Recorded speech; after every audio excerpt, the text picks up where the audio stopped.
नेता प्रतिपक्ष जयराम ठाकुर ने कहा कि राज्यपाल का भी भाषण सरकार का एक दस्तावेज होता है जिसमें सरकार के कार्यक्रमों और उपलब्धियों का जिक्र होता है। उन्होंने कहा कि वो वर्षों से विधानसभा में है, लेकिन पहली बार इतना निराशाजनक बजट अभिभाषण रहा।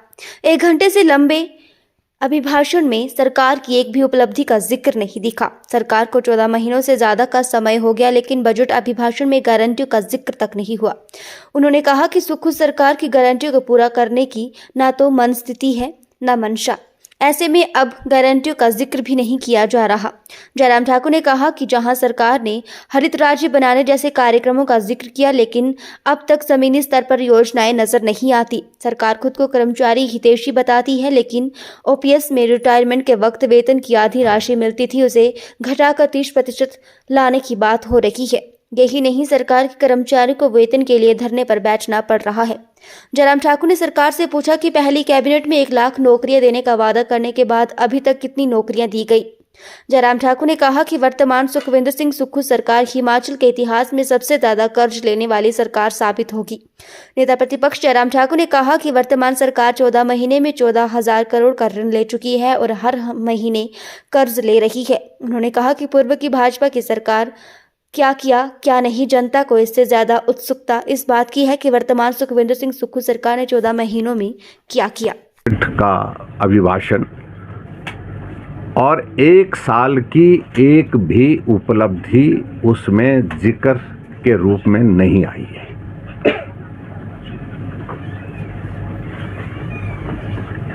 और सरकार का 5 साल का कार्यकाल में से 1 साल निकल गया है, यानी कि 14 महीने निकल गए। लेकिन उपलब्धि के नाम पर अभी भी हिमाचल प्रदेश की सरकार को अगर हम पूछें तो जवाब कोई नहीं है। उपलब्धि के नाम पर शून्य है।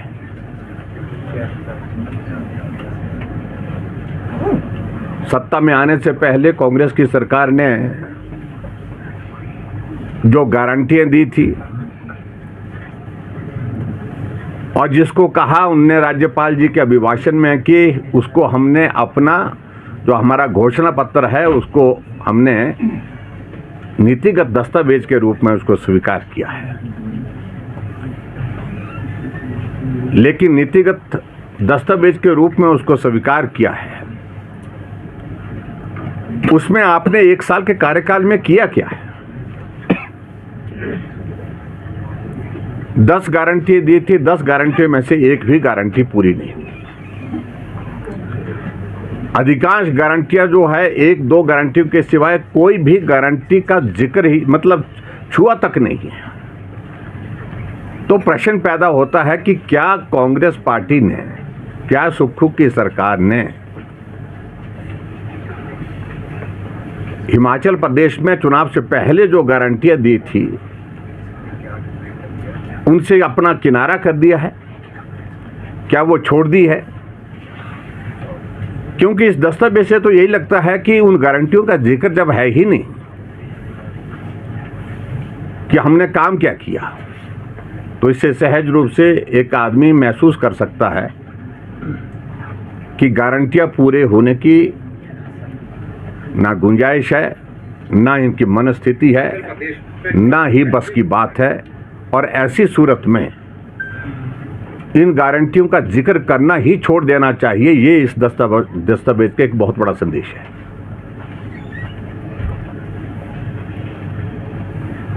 जिक्र किया थोड़ा बहुत उन्होंने कि हरित क्रांति, हरित राज्य बनाने के लिए, लेकिन जमीनी हकीकत क्या है उसमें? इन्होंने कहा कि हम 5 कॉरिडोर जो ग्रीन कॉरिडोर जो हम बनाएंगे, लेकिन उसमें काम क्या हुआ इस बात का हम जिक्र जानना चाहते हैं।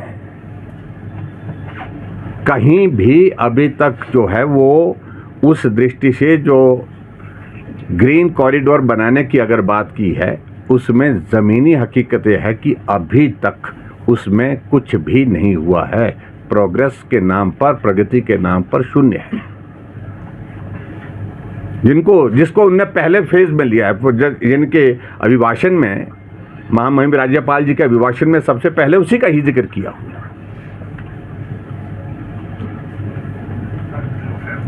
जिक्र करने एक बात है, लेकिन काम करना दूसरी बात है। और इसकी तुलना में अगर आप इस बात को देखेंगे कि हमने जब हमारी सरकार बनी थी, पहले साल के बजट में 30 योजनाएं हमने शुरू की थी, और 30 की 30 योजनाएं दूसरे साल जब गवर्नर का एड्रेस था उसमें उनका जिक्र था। जिक्र नहीं तो उसमें प्रोग्रेस थी, योजना शुरू हो गई थी। और यहां एक भी योजना जिसका जिक्र किया हुआ उसमें से शुरू एक भी योजना नहीं हो पाई है। यह हकीकत है। अब मैं एक बात को सिलसिलेवार में थोड़ी सी मैं बात कहूं, अब प्रश्न पैदा होता है कि सरकार ने कहा कि हम कर्मचारी हितैषी हैं, ओपीएस दिया, अच्छी बात है, उसमें हमें कोई आपत्ति नहीं है। हमने तो यही कहा था कि हम प्रयत्न करेंगे, लेकिन ओपीएस की परिस्थिति क्या है आज? ओपीएस में अब फाइल मूव हो चुकी है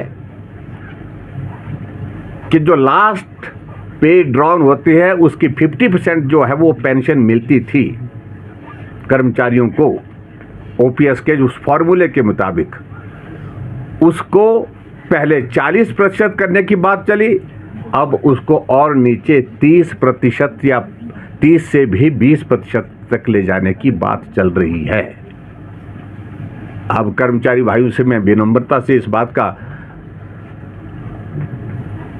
अनुरोध करना चाहूंगा कि क्या इस ओपीएस को अगर 20% पे लाएंगे वो, तो कौन सा कर्मचारी हिमाचल प्रदेश में लाभान्वित उससे होगा? ये बहुत बड़ा प्रश्न है।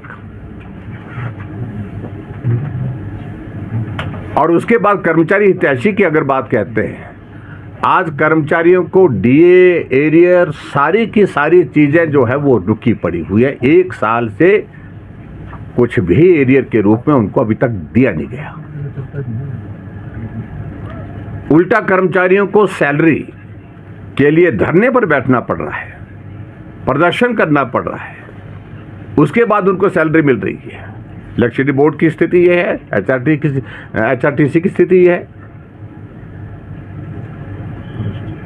लेकिन जब कर्मचारी हितैषी की बात कह रहे हैं मुख्यमंत्री सुखविंदर सिंह सुक्खू जी, तो प्रश्न पैदा होता है, तो ये कर्मचारी धरने पर क्यों हैं? इसका जवाब दें। दूसरी बात उन्होंने कही कि हम बेरोजगारी समाप्त करेंगे, 5 लाख बेरोजगारों को 5 साल में नौकरी देंगे। 1 साल में कैबिनेट की पहली बैठक में कहा था कि 1 लाख नौकरी निकाली जाएंगी। 1 साल भी बीत गया, पहले कैबिनेट तो बहुत पहले बीत गई, लेकिन कितने बेरोजगारों को नौकरी दी? आज हम जाते हैं चौड़ा मैदान में, वहां पर बेरोजगार धरने पर बैठे हुए हैं। सचिवालय में जाएं तो वहां पर धरने पर बैठे हैं। आज अलग अलग जिला मुख्यालय में जाएं, वहां पर प्रदर्शन हो रहे हैं। तो प्रश्न पैदा होता है कि अगर बेरोजगारों की हितैषी सरकार है, तो ये बेरोजगार नौजवान, चाहे जेओआईटी वाले हैं जिन्होंने अपना इंटरव्यू दे दिया, अपना टेस्ट दे दिया, टेस्ट क्वालिफाई करने के बाद उनको नौकरी मिलनी चाहिए थी, लेकिन उसके बावजूद इनके रिजल्ट अभी तक भी नहीं निकाले जा रहे हैं। सुप्रीम कोर्ट के आदेश, हाई कोर्ट के आदेश के बावजूद भी। और उल्टा सुक्खू सरकार जी के एडवोकेट जनरल सुप्रीम कोर्ट में खड़े होकर के जेओआईटी के जो टेस्ट हैं उसमें धांधली हुई है, ये इस बात का जिक्र करते हुए उनको रद्द करने के लिए मांग करते रहे। और जब सुप्रीम कोर्ट ने कहा कि आप बताइए, दस्तावेज दीजिए, कहां क्या हुआ है, कुछ था नहीं उनके पास। और अल्टीमेटली सुप्रीम कोर्ट ने आदेश दिया कि रिजल्ट निकाले जाए। हाई कोर्ट ने 3 महीने के जो है वो समय दिया था, उसके बावजूद भी अभी तक रिजल्ट नहीं निकले। Hamirpur staff selection commission Hamirpur, वो बंद कर दिया गया।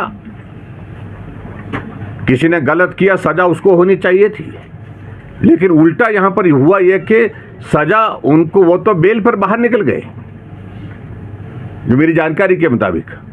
लेकिन सजा किसको मिली? सजा मिली प्रदेश के बेरोजगार नौजवानों के लिए।